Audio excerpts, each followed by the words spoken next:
दवाई का नाम है ग्रेविटी एज मेडिसिन।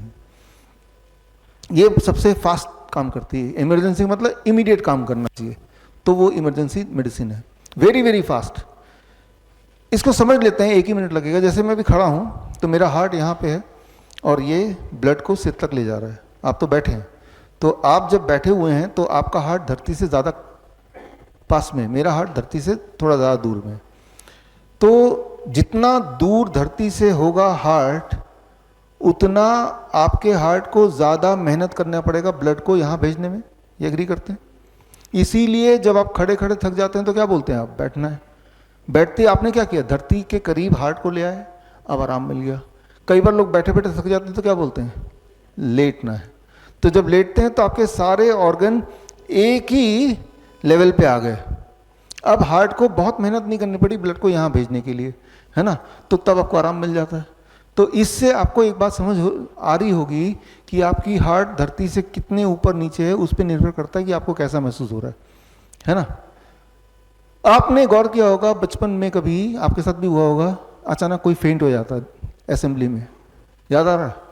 बच्चा खड़े खड़े गिर गया, और जब गिर गया तो उसको उठा के ले जाते हैं, वो लिटा देते हैं कहीं पे, वो गिरा ही हुआ तो लेटा ही रहेगा, और उसके बाद उसको पानी छिड़कते हैं, कोई हवा करता है, कोई कुछ मंत्र पढ़ता है, कुछ मिनट में वो ठीक से खड़ा हो जाता है ना? फिर जो जिसने पानी छिड़का बोलेगा पानी की वजह से हो गया, ठीक हो गया। वो जिसने मंत्र पढ़ा था, मैंने मंत्र पढ़ा तो ठीक हो गया, किसी ने हवा किया होगा तो ठीक हो गया। जैसे ही वो उसको लिटाया, उसका हार्ट, उसका लंग, उसका ब्रेन सब एक ही लेवल पे आ गया। तो उसके blood circulation to the head restart हो गया इमीडिएटली। तो 2-3 मिनट के अंदर वो उठ के बैठ जाएगा, है ना? तो ये जो गिर गया वो, दैट इज ए मेडिसिन। वो जो पॉस्चर है गिरने का, दैट इज ए मेडिसिन। अगर जब वो बेहोश हो रहा था, अगर आपने पकड़ के रखा दोनों को, दोनों हाथ से, 2 लोगों ने, और गिरने नहीं दिया, तो अब क्या होगा?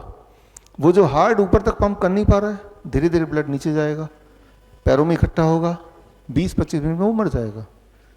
इस बात को समझना होगा, राइट? कि जब हम खड़े हैं, ग्रेविटी ब्लड को नीचे खींच रही है, हार्ट ब्लड को ऊपर ले जा रहा है, ये दोनों के बीच में बैलेंस है। इस बैलेंस की वजह से हम जिंदा हैं।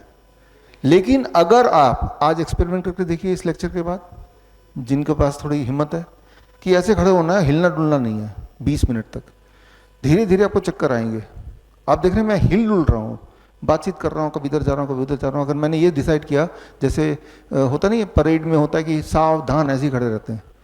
जो लोग ऐसे ही खड़े रहते हैं, आपने देखा होगा बचपन में, जो सिंसियर बच्चे होते हैं ऐसे ही खड़े रहते हैं, वही गिरते हैं। जो तो नॉटी बच्चे होते हैं, जो टीचर की एक बात नहीं मानते, कभी ये छेड़ रहे उधर जा रहे हैं, वो नहीं गिरते कभी। क्यों नहीं गिरते? क्योंकि जब आप पैरों को मूव कर रहे हैं, जैसे मैं कर रहा हूं, तो इस बहाने ये जो काफ मसल्स है, this is called second heart, ये हार्ट को सपोर्ट कर रहा है to pump the blood up, right? जिससे बैलेंस मेंटेन हो रहा है। लेकिन जब मैं स्टिल खड़ा हूं तो ये सपोर्ट गायब है और हार्ट को अकेले काम करना पड़ रहा है। धीरे धीरे धीरे धीरे विद इन फ्यू मिनट्स आपका हार्ट कमजोर पड़ने लगेगा। ग्रेविटी ब्लड को नीचे ज़्यादा ताकत से खींचेगी, यहाँ ब्लड सप्लाई कम हो जाएगा, यहाँ ब्लड सप्लाई ज़्यादा हो जाएगा। अब चक्कर आएंगे और गिर जाएंगे, और गिरते ही इक्वेशन चेंज, सब एक ही लेवल पे आ गया।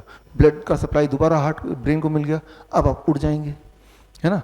तो ये मैं क्यों समझा रहा हूँ? मैं ये ग्रेविटी के रोल को समझाने के लिए। बड़ी से बड़ी बीमारी का आसान से आसान इलाज घर बैठे ही हो सकता है। अधिक जानकारी के लिए कांटेक्ट करें नियरेस्ट डॉक्टर BRC clinic@home।